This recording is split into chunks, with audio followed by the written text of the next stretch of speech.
The night of June 12, 1978, began like any other in the small town of Bardstown, Kentucky. The heat hung heavy over the streets, clinging to every brick and board of the historic downtown, carrying with it the sense of fried food from the local diner and fresh-cut hay from the outskirts of town. Inside a modest two-story home on Pleasant Street, Barbara Ann Hackmann Taylor, 29, was finishing the last of her evening chores.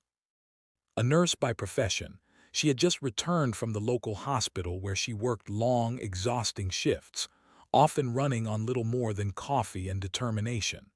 She moved quietly through her home, humming softly to herself as she arranged the dishes, her cat, Whiskers, following close behind.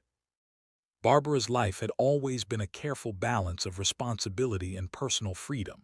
She lived alone but maintained strong ties with her family in Louisville. Her parents had always admired her independence and ambition, while her younger brother often joked that she was the family's unofficial adult. Barbara had friends scattered across the county, and her weekends were often spent with them at local fairs, in riverfront cafes, or just on long drives through Kentucky's rolling hills. She was bright, charismatic, and careful, not the type to draw unwanted attention, or so everyone thought. At 10:47 p.m., Barbara locked her front door, unaware that someone had been watching her for weeks. The figure, tall and unremarkable in appearance, had taken great care to blend in with the shadows, waiting until her last car pulled away and the street had grown silent. He followed her movements from the corner of her house, ensuring that no one would notice his presence. When she finally climbed the staircase to her bedroom, he moved with precise, deliberate steps, his face calm, his mind methodical. By 11:03 p.m., Barbara's life would be forever changed. She never saw the man enter. There was no forced entry, no sign of struggle, nothing that could have warned anyone. The night remained quiet to the outside world, as if nothing had happened. But inside, her home became the site of a crime that would haunt Bardstown for decades. The next morning, Barbara's absence was noticed almost immediately. She had a habit of calling her mother every morning, an unbroken ritual that ended on that Monday. By noon, her neighbors had begun to whisper. "Have you seen Barbara?" one asked the other. Calls to her hospital coworkers went unanswered. Her cat, normally eager to greet her, remained in the yard, meowing desperately.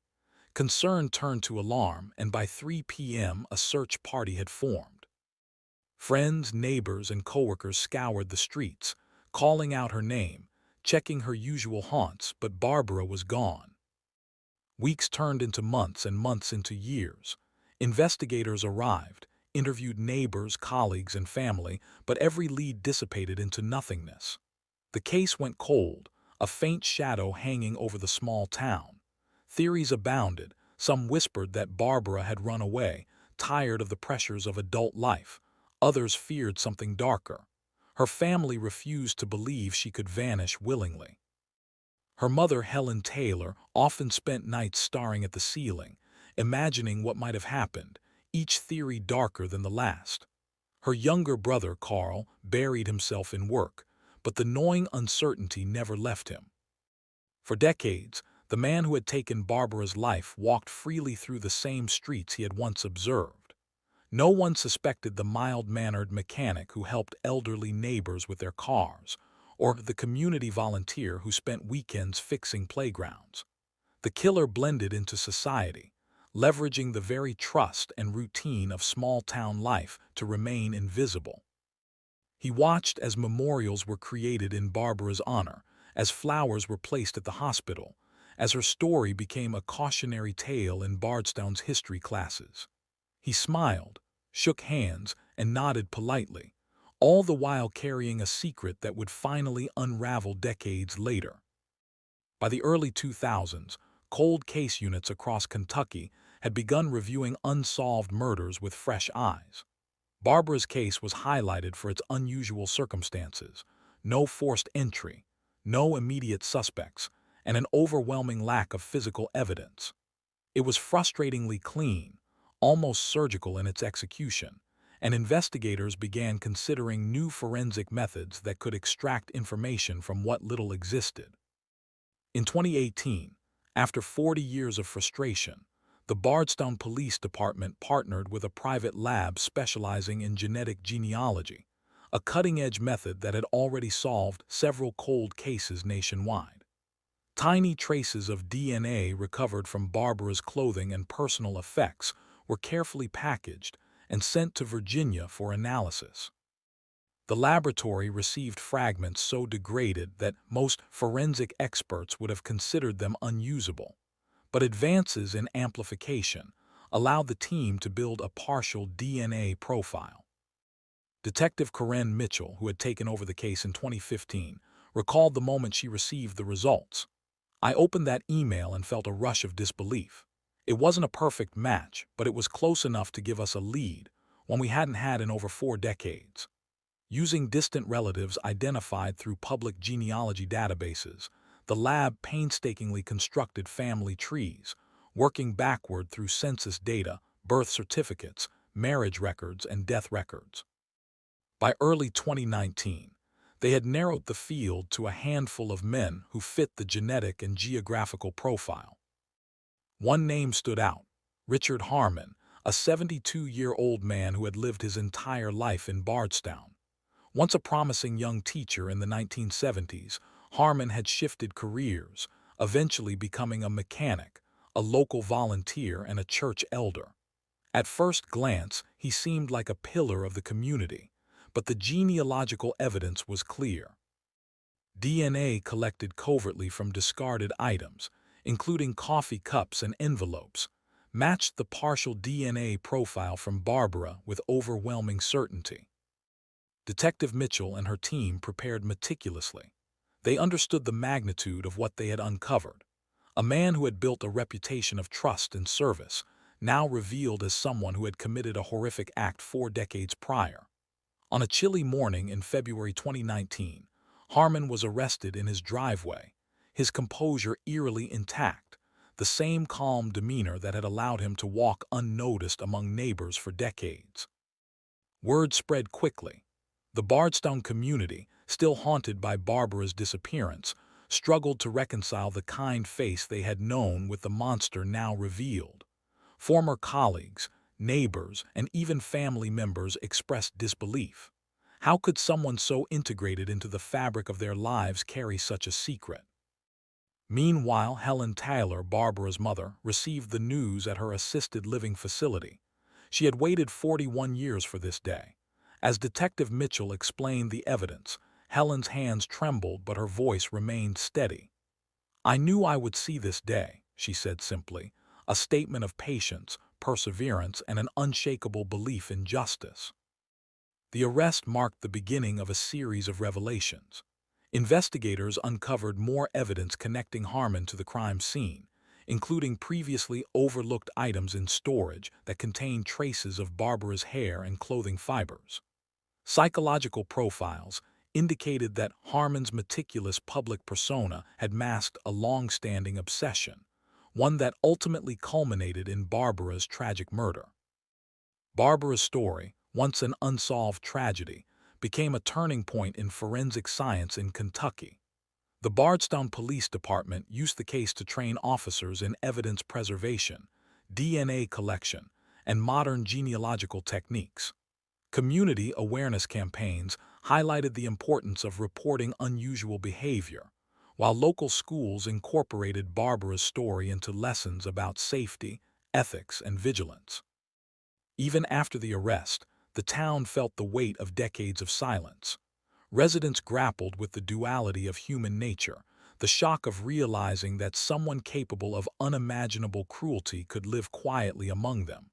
But amidst the grief and disbelief, there was relief. For Helen Taylor and her family, the long-awaited answers finally arrived.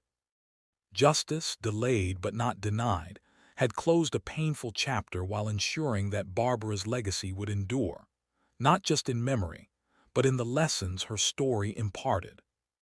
As the sun set over Bardstown that evening, the town was quieter yet different. The case had left scars, but it had also brought a strange form of closure. Barbara Ann Hackmann Taylor's name, once synonymous with mystery and despair, had become a symbol of perseverance, the unwavering pursuit of truth, and the power of modern forensic science. The morning Detective Corinne Mitchell returned to the Bardstown Police Department after serving the arrest warrant.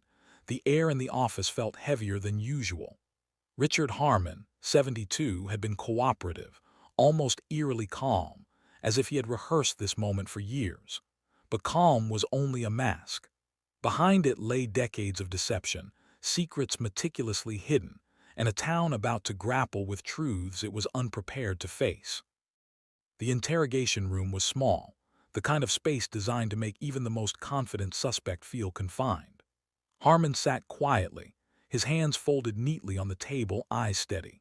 Detective Mitchell entered, carrying a folder containing years of compiled evidence, photographs, lab reports, genealogical charts, and witness statements.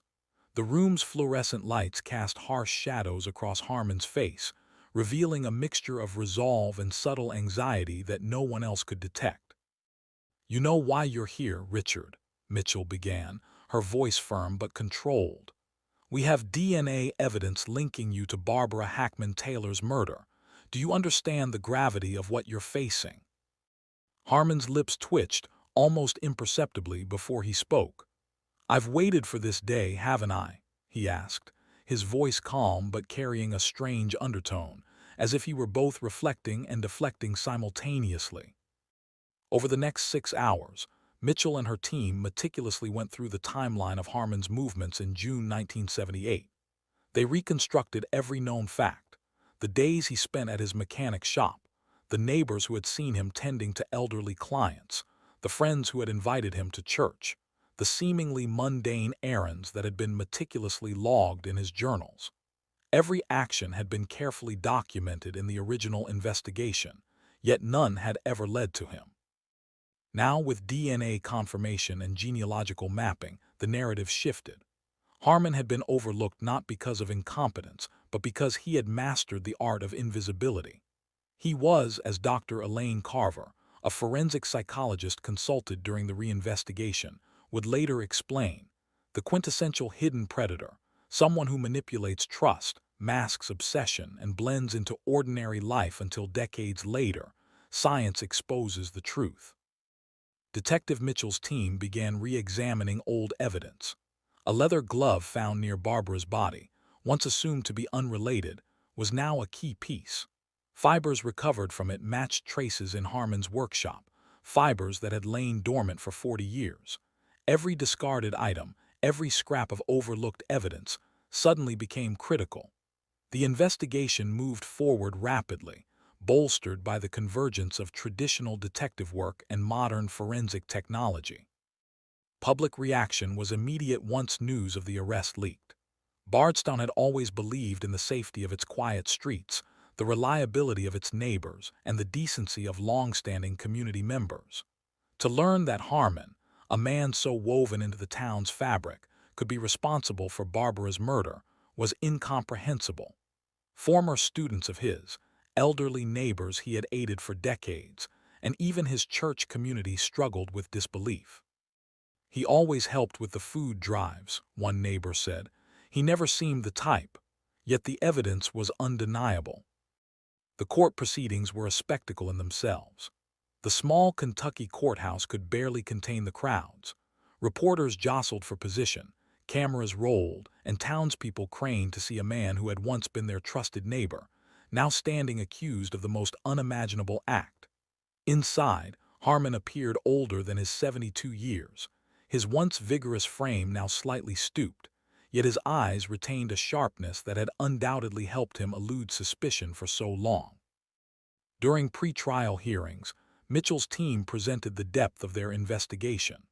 The courtroom listened as the process of genetic genealogy was explained, how distant relatives, DNA had led to Harmon, how small fragments of evidence once considered worthless had become the linchpin for the case, and how decades of meticulous police work finally converged with modern science to bring justice.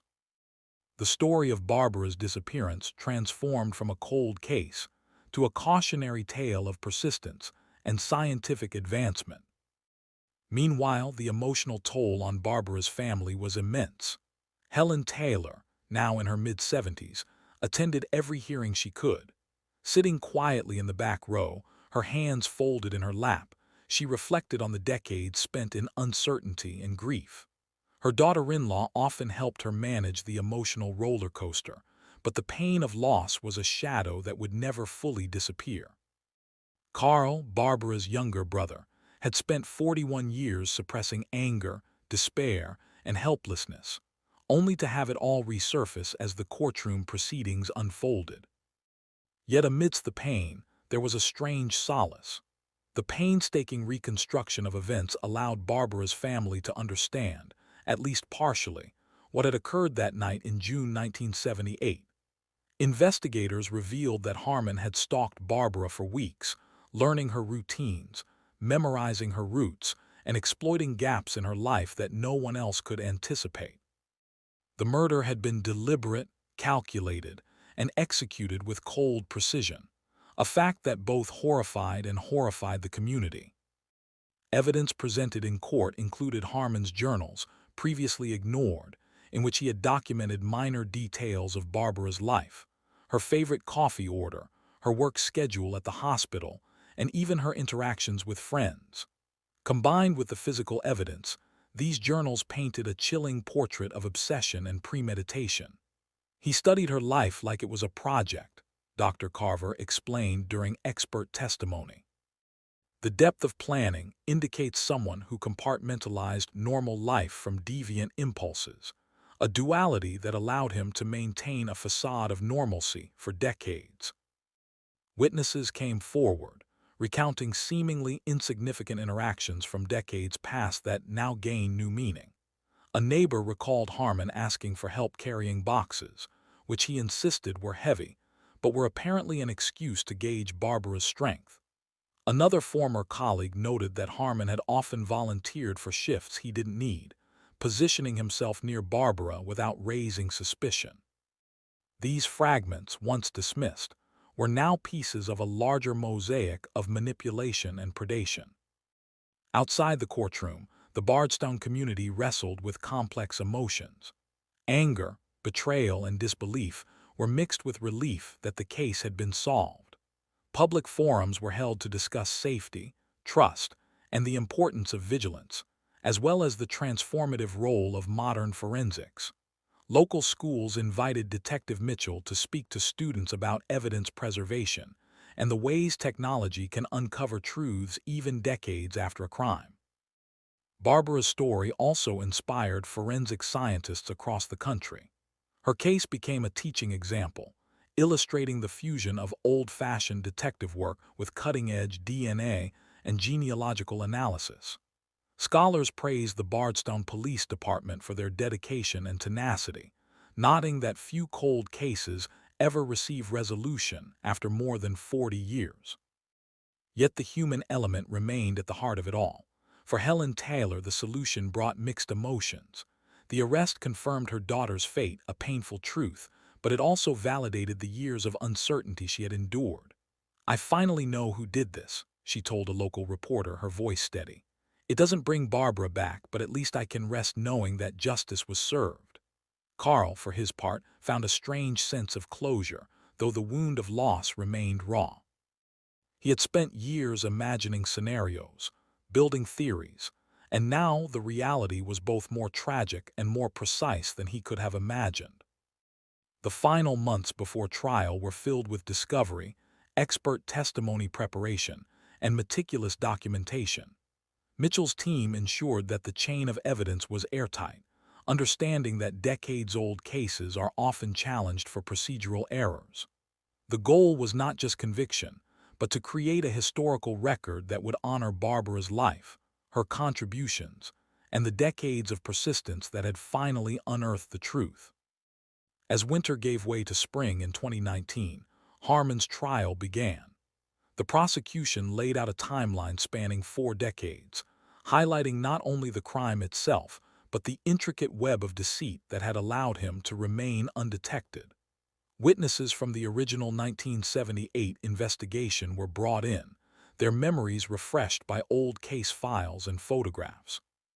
The courtroom was a tense space where history, science, and human psychology collided, leaving jurors, families, and the public grappling with the enormity of what had occurred. The defense attempted to cast doubt, emphasizing the passage of time, the degradation of physical evidence, and the reliability of distant genealogical connections. But with corroborating testimony, detailed timelines, and expert explanations, the prosecution demonstrated the overwhelming likelihood of Harmon's guilt. The DNA match, combined with decades of contextual evidence, proved too strong to challenge effectively. Outside, the community watched and waited. Local newspapers ran daily updates, and social media discussions, though limited in 2019, reflected the shock and disbelief that had gripped Bardstown.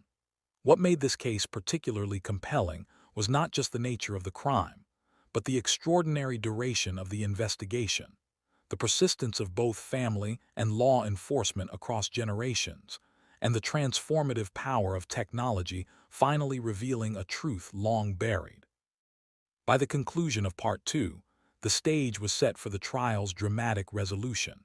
Barbara's story, once frozen in uncertainty and sorrow, had begun to reach its final chapter.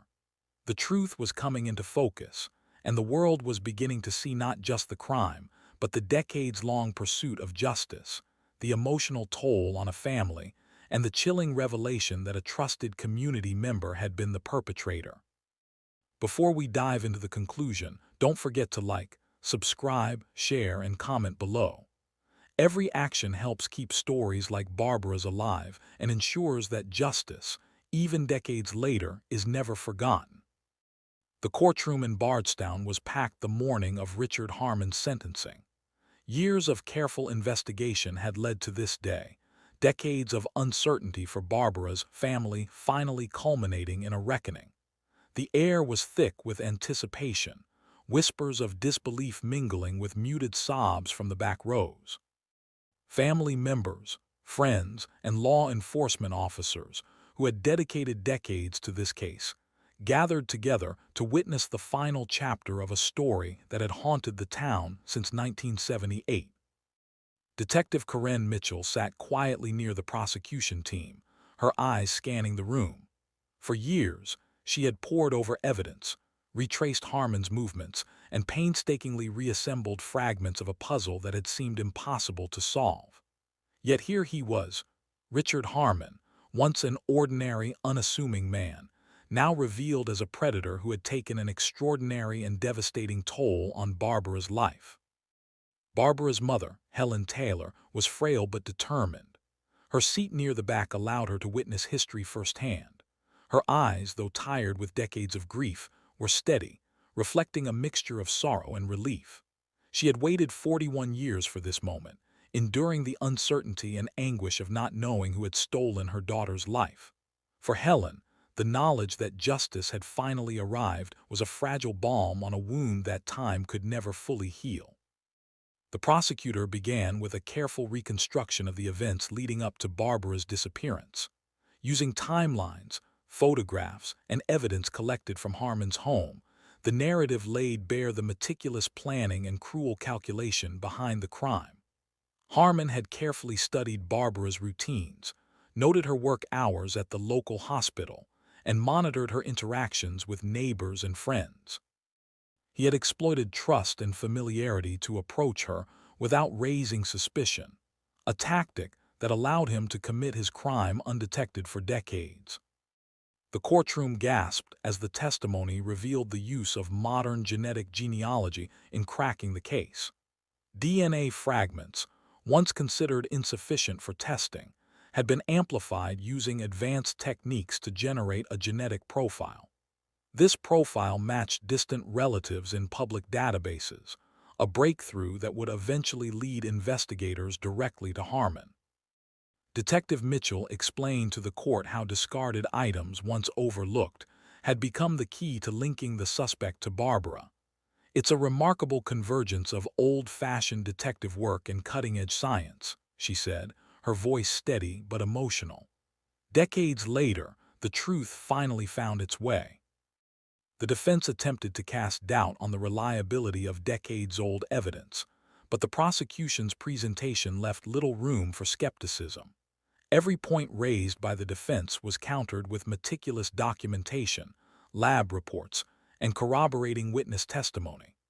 The jury was shown Harmon's personal journals, where he had chronicled minor details of Barbara's life, details that now proved premeditation.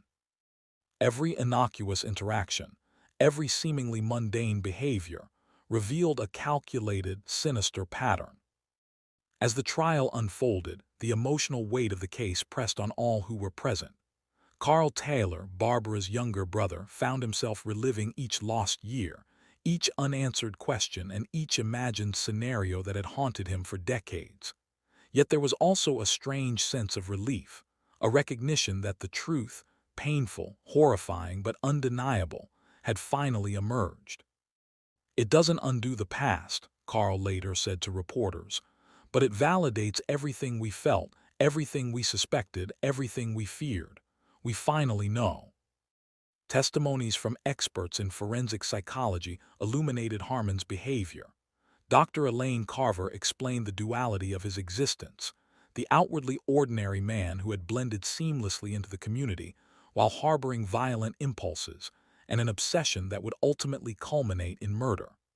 "The ability to compartmentalize one's life in this way is rare," Dr. Carver testified. Harmon maintained normal social interactions while sustaining a secret life of predation. It's a chilling example of how appearances can deceive, and how meticulous planning can evade detection for decades. The community's reaction to the case was profound. Bardstown had long considered itself a place of trust, where neighbors watched out for one another, and children grew up within a safety net of familiar faces.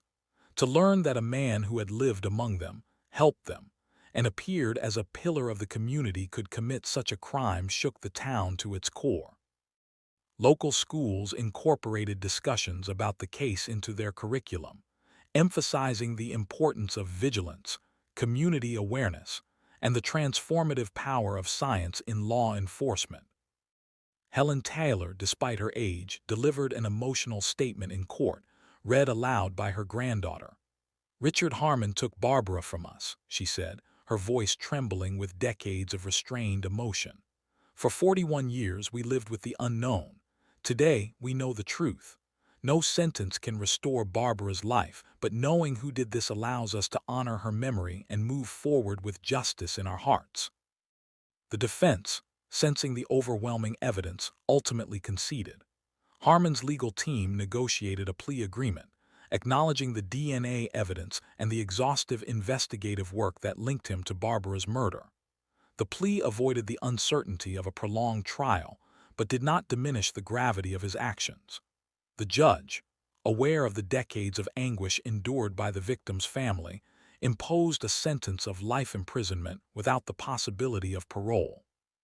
At 72, Harmon would spend the remainder of his life behind bars, a small measure of accountability for a crime that had once seemed unsolvable.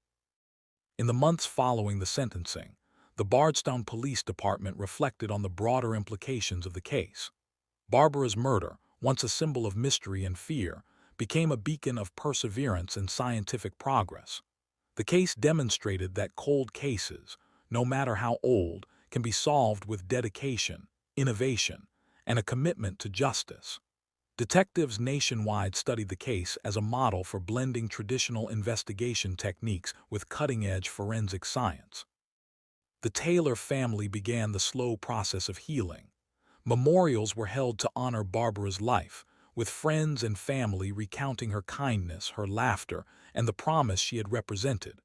Small gestures, a scholarship in her name, a community garden dedicated to her memory, helped channel grief into remembrance. Carl Taylor, Helen's surviving family members, and friends of Barbara worked to ensure that her story continued to teach, warn, and inspire, turning tragedy into a force for awareness and education. For Detective Corinne Mitchell, the resolution of the case was a mixture of triumph and reflection. She had spent countless hours piecing together fragments of evidence, re-interviewing witnesses, and coordinating with forensic experts. Cases like Barbara's remind us why persistence matters, she told a local journalist. Justice isn't always immediate and truth isn't always obvious. But every effort counts, every detail matters, and science gives us tools we never had before. Bardstown slowly returned to its routines, but the memory of Barbara Hackmann Taylor lingered. Her story served as a somber reminder that even in quiet towns, tragedy can occur, yet persistence, courage, and innovation can restore justice. The community became more vigilant, more conscious of the bonds of trust, and more aware of the hidden dangers that can exist in familiar spaces. By the first anniversary of Harmon's sentencing, the Taylor family had established a small foundation in Barbara's memory, aimed at supporting forensic research, helping families navigate cold case investigations, and raising awareness about the importance of DNA preservation. Barbara's legacy, though forged in tragedy, became a catalyst for education, prevention, and hope for families still awaiting answers. Richard Harmon's name, once whispered in uncertainty, was now etched in public records as a convicted murderer.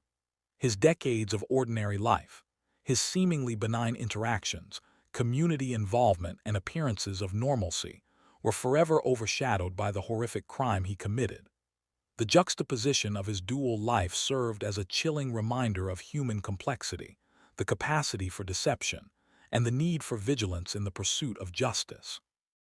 Barbara's family, though scarred, found a measure of peace. Helen Taylor, now in her late 70s, continued to visit the memorials, her gaze lingering on flowers and photographs placed in Barbara's honor. Carl Taylor shared stories of his sister, ensuring that her presence remained alive in memory and that the lessons of her life and death were never forgotten. The case of Barbara Ann Hackmann Taylor demonstrated that even the coldest of cases, buried by time and obscured by ordinary facades, could be solved. It became a symbol of the resilience of families, the ingenuity of investigators, and the revolutionary power of modern forensic science. In Bardstown, Kentucky, and beyond, her story inspired hope, awareness, and a renewed commitment to uncovering truth, no matter how deeply it was hidden. Justice, delayed but not denied, had finally arrived.